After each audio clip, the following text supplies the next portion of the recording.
আর metabolic calorie 3000। আরে বাপরে, ব্রয়লারের চেয়েও প্রোটিনের মাত্রা বেশি।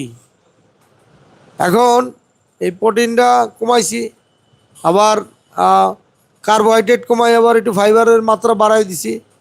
কারণ বসির আপনার মেটাবলিক ক্যালোরি আর ভুট্টার মেটাবলিক ক্যালোরি তো এক না, পার্থক্য আছে। ভুট্টার ভিতরে 3400, আর আপনার বসির ভিতরে হয়েছে 2250। এই হচ্ছে মেটাবলিক ক্যালোরি। তা এটা আপনার ভুট্টাটা কমাই দিয়ে যদি আপনার ইসের বসির আইটেমটা যদি বাড়ায় দেন, তাহলে আপনার এটা ব্যালেন্স হয়ে গেল না। তা আমরা এটা না করে ভুট্টা মানে কার্বোহাইড্রেট বাড়াই দিলাম, আর হলে কি আপনার প্রোটিন বাড়াই দিলাম। তাতে কি হলো, গরুর পেট গরম হবে, আপনার হজমের সমস্যা হবে 2 দিন পরে। এখন তো বোঝা যায় না, কিন্তু 2 দিন পরে বোঝা যাবে। এত প্রোটিন কি দেওয়া যায়? এত প্রোটিন দেওয়া যায় না।